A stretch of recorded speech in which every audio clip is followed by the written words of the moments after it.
other boundaries that are serving you, and are there other boundaries that are holding you back?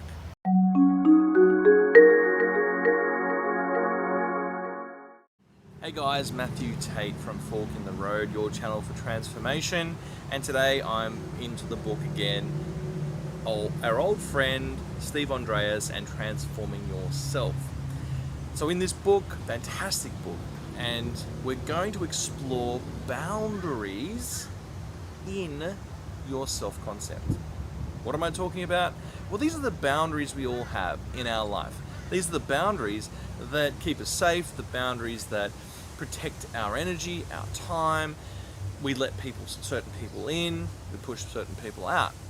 And the very first boundary I thought I'd explore using exercise 13.1 is the boundary of my personal space. Very simple one. You know, you let very close friends into your personal space, and you keep some people out of your personal space. So let's explore your personal space. Now we're jumping into the activity. Here we go. 13.1 in the book. Here it is. I've got it in my hand.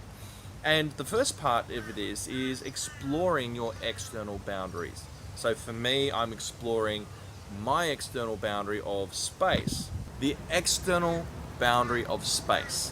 Right, that's the first one we're going to explore. There are internal boundaries and there are external boundaries. We'll just explore the normal one of don't get within my 3-foot radius. You know that one, don't you? The one we all have.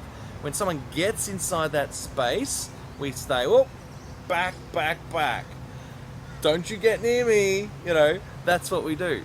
And so if it's an intimate partner, if it's a close friend, if it's your mum, if it's other people, you'll let them in and give them a hug, right? That's easy. But if it's a business situation, there is a definite social constructed boundary. Us men, we definitely have this socially constructed boundary for the men we don't know in particular, unless it's a close buddy and then you'll be hugging all over the place. But with the general population of men, there's definitely a socially constructed boundary that we all have. So I'll explore that. This is my expansion of understanding how I've stored it internally, this boundary. Okay, so going through the book, do I have a single boundary or more than one? Well, the first thing that came up to my mind when I explored this just before was I've got 3 rings, like the Saturn rings around the planet. So Saturn has multiple rings around it. I've got the same. And mine goes green, blue, and yellow. So green, blue, yellow. And the yellow is the outer ring, which is my warning system. Oh, you know, you're getting into my space. Do I want you there? And then working your way in from there. So I have multiple rings. Explore your boundary, your personal space, how you store it. The next one. For each boundary, where is it and what are the characteristics? Well, I've already given characteristics of color, and I've given the 3 boundaries kind of with my arm here. You can see where they are, and they go right around, all the way around me. Just noticing at the back it's a bit closer, but at the front a little bit further away. Interesting little sort of thing. For each boundary, where is it? What are the modalities and submodalities? Well, what that means is visual, auditory, and kinesthetic. Can I see it? Can I hear it? Can I feel it? All right, I can see it. I've just explained the 3 things, the 3 positions of the rings, the 3 colors of the rings, green, blue, and yellow. Is there any kinesthetic? Yeah, there's a little bit of a vibration. It vibrates higher here, less there, and very little at the end. So if I'm in a dangerous situation, maybe I want to soup up the one at the outside. But if I'm in a loving situation, maybe I need to have a rule where I can let the outside ring go. Interesting. And the submodalities are the vibration of the kinesthetic. That's a part of kinesthetic. And anything else about that?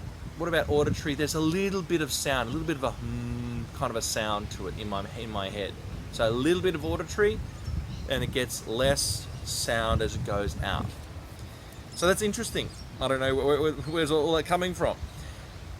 Is it analog varying over a range or digital on off? It's definitely analog. meaning it gets stronger as the rings go out. But also I can turn it off if I'm around loved ones and turn it on if I'm in a business setting. So context driven, which makes sense, doesn't it? Okay, next one. What would you allow to pass through and what not? Well, I think in business you generally don't. It's not seen as professional. It's like there's a cultural overlay in business, in a networking event or something like that. The closer you get to someone, like if it's your loved one, it's an intimate partner, very close old friend, you give them a hug because you haven't seen them for a long time, you let them in because you know them. So that would be the rule. Do I know them well? Have I known them at a deeper level? And if I don't know them at a deeper level, they're on the outer ring, right? So defining what those rings are is actually going to be really useful. Do I let them into the ring or do I push them out? Okay, so what else do we have here? How does the boundary change in different contexts? Well, I've just said that, haven't I? I just said, okay, business, it's like here's appropriate, and you'll shake their hand, and that's as close as you'll get. Personal, intimate, they get all the way in, and then friend might be sort of here. I don't know. I mean, that's just things that are coming to my mind. I remember a situation where I was in a training, and there was a gentleman who came up to me and talked to me, but he was very kinesthetic. And he really wanted to get in my space because he was used to being closer. I definitely had my boundary, and it might have also been because he was a man, and as men we tend to keep our space because it's just a cultural overlay, some of it's biological perhaps, from the ancient times. I think there's a combination of things going on. And so it's like, well, he was in my space. And I'm like, whoa, and I found myself doing this, getting further and further away. And in the book, I know Andreas talks about that. He talks about someone from England, let's say, and someone from maybe Italy. And the Italians are used to being in each other's space, but the English are used to their, stiff upper lip, kind of keep my 3 feet. And so at a party, these two are like chasing each other around the room because they're cultural overlays. Okay, different context. What's the next one? What is the positive function of the boundary, generally speaking, and protecting you from something? What specifically does it protect you from, and how does it do it, and how well does it work? Well, I think it specifically protects you from threat, being ripped off. It protects you from the unknown, perhaps. It protects you from people who don't have your best intentions at heart. And so it works quite well, but there are certain situations I could have different boundaries, but that's getting into other subjects. I think that there's a lot more activities in the book, so we'll get into the actual how we might apply differently later. So, but it serves me pretty well most of the time. And the last one, are there any ways in which this boundary causes problems for you? Are there any consequences that you don't like? Consequences, if I let someone in too quickly without really sort of seeing where they're at, and it depends on the context though. If it's a social situation, allowing someone into your boundary, I think I'm starting to not just the personal space, I think it's also the time boundary, right? So that's a different subject, which is later on in the book. So I'd say it generally just the space boundary served me well on the few occasions when someone has entered into the space without being invited. Most of the time they're invited. It brings up other things too. Who is setting a boundary inside yourself that's not yours? Now sometimes, in a relationship, for example, you've got to set boundaries with other women that are appropriate, right? Where you're not tipping over into a dangerous territory. Or if you're in a business context, if you go hugging it out with every business person, you're going to break that contract. There's like an invisible contract that goes on. So you need to understand the situation you're in, understand the culture, understand the boundaries that are set. So next time you go into a situation, just have a look and see the personal boundaries that are being set. If it's obvious or not. Like at a bar, the boundaries are loose because people are drinking. But in a situation where you go to a business networking event, there's definitely these little, 2 or 3 foot boundary. So really useful to be aware of the context and when you allow people in, and what socially constructed boundaries that there are, what biological boundaries there are, where are people putting expectations on you that are actually perhaps healthy or unhealthy. I don't know. It's a very interesting place to explore. So let's get into the book later on, and we'll go into that. In this, they talk about changing a boundary. So we'll get into what are those boundaries, defining them. There's all sorts of little things in here which you can look at where boundaries are congruent with your needs and your values.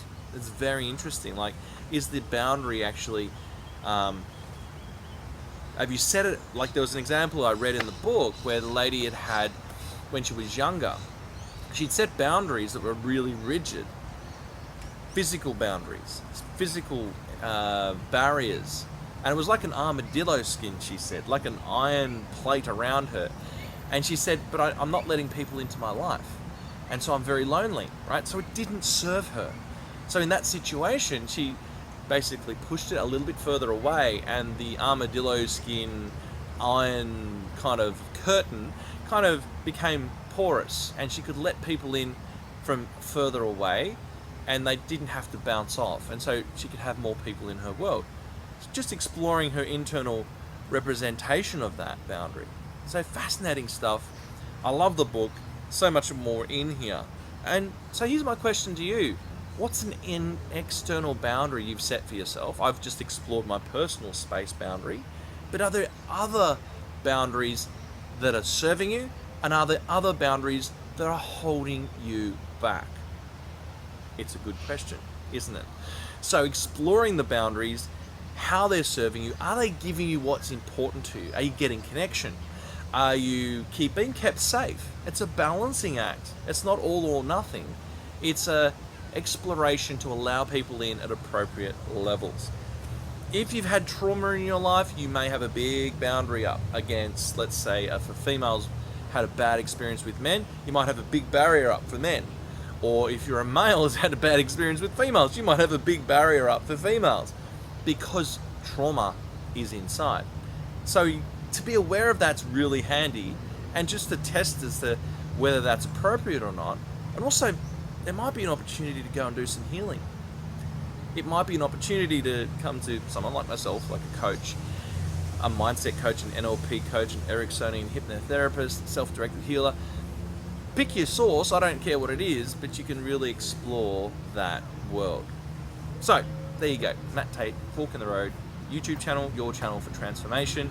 And I look forward to seeing you in the next video. Exercise 13.2 coming up in the book.